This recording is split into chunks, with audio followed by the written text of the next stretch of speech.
So somewhere around 1941 to 1942, the Axis powers recalibrated and they said, my gosh, we're now in a war with the United States since December 11th, 1941. We are a war with the Soviet Union since June 21st of 1941, and we never conquered Great Britain. And we have not been able to bomb the enemy into submission, or even in some cases, even reach the enemy. So then what happened? Well, what happened would be then that there were two races, so to speak, concurrent races.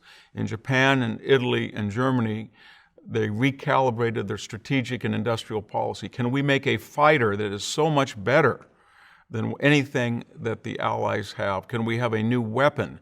Can we have a new bomber that can somehow rectify our tragic mistake of taking on economic, industrial, and military powers beyond our comprehension in 1941?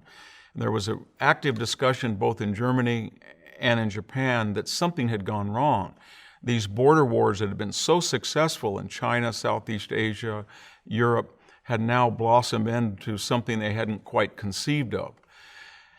And the answer, as we're going to see, is going to be no. They did not build a four-engine bomber. They did not build fighters that were capable of ensuring air supremacy, and they did not train pilots or maintenance crews that could ensure air supremacy. Meanwhile, in the United States and Great Britain and the Soviet Union, there were quantum leaps in technology and industrial production.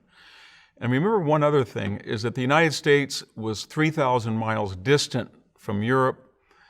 Great Britain was always an island. So even though through isolationism and appeasement, the democracies were not really ready for World War II, there were people within them that understood, would there ever be another war, you would have to have a means of hitting a European city that was hostile with bombs from your own home bases, whether it was the United States or whether it would be in Britain. And that created a need for a four-engine bomber.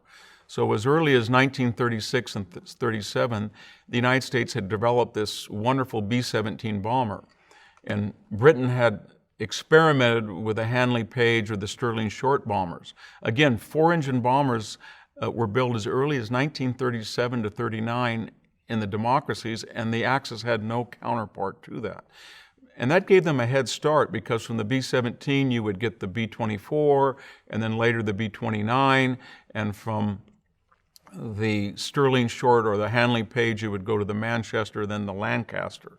So by 1944 and 45, when we talk about strategic bombing, we're essentially talking about an Allied phenomenon. The Axis powers did not have the equipment, the technology, the training, or the expertise, and they simply ceased even trying to do it.